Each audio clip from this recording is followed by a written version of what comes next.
గురుర్బ్రహ్మ గురుర్విష్ణు గురుర్దేవో మహేశ్వర గురు సాక్షాత్ పరబ్రహ్మ తస్మై శ్రీ గురవే నమ. గురవే నమ.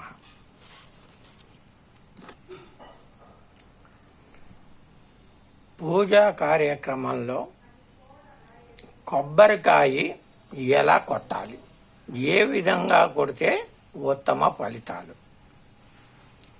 నవ్వుతున్నప్పుడు నీళ్లు తాగటం ఎంత కష్టమో, మనసులో బాధ ఉన్నప్పుడు కూడా నీళ్లు ఆపటం అంతే కష్టం. బాధ కలిగినప్పుడే భక్తులు కొబ్బరికాయ కొడతారు.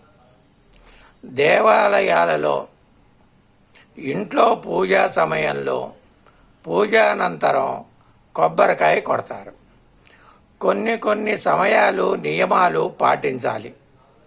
కాయ కుళ్ళిపోతే అరిష్టమని, లేకపోతే మంచిది కాదు అని శాస్త్ర ప్రమాణం ఏమీ లేదు.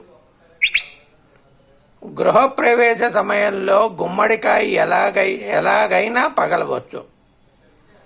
గుండ్రంగా పగిలితే మంచిది, లేకపోతే మంచిది కాదు అనేటటువంటిది కూడా ఏమీ లేదు. అలాగే కొబ్బరికాయ కొట్టినప్పుడు కొట్టే వాళ్ళ వాటం బట్టి అది పగులుతుంది. ఇనుము శనికి సంకేతం. రాడ్డుతో కొడతారు. ఎందుకో తెలుసా? కాయ గుండ్రంగా పగిలి నీరు కారుతున్నప్పుడు అభిషేకం చేస్తారు.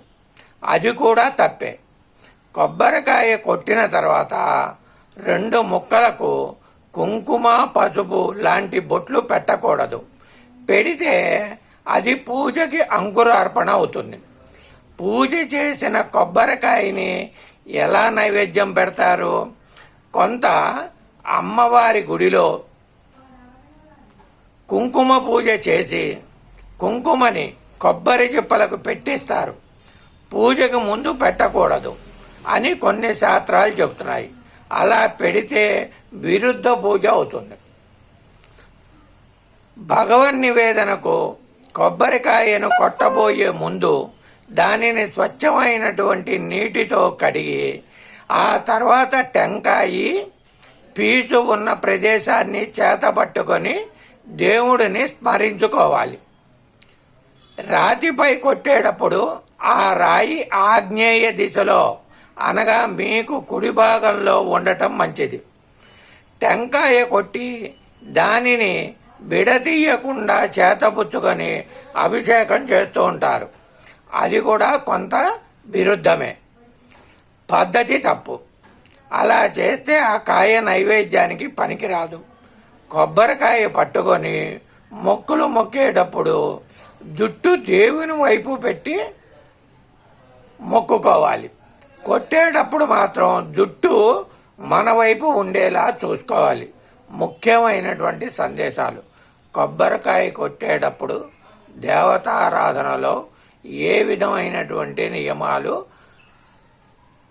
పాటిస్తే ఏ విధమైనటువంటి ఫలితాలు ఉంటాయి అనేటటువంటిది ఒక పూజా కార్యక్రమంలో కానివ్వండి, లేకపోతే శరన్నవరాత్రి ఉత్సవాలలో అమ్మవారి కొబ్బరికాయ కొట్టే సమయాలలో కానివ్వండి, మన గృహాలలో అమ్మవారికి పూజానంతరం కొట్టేటటువంటి కొబ్బరికాయ కొట్టేటటువంటి సమయాలలో కానివ్వండి, మనం కొన్ని నియమాలు పాటించాలి. కొబ్బరికాయ పట్టుకొని మొక్కులు మొక్కినప్పుడు జుట్టు దేవుని వైపు పెట్టి మొక్కుకోవాలి. కొట్టేటప్పుడు మాత్రం జుట్టు మన వైపు ఉండేలా చూసుకోవాలి. ఇది ముఖ్యమైనటువంటి సందేశాలు.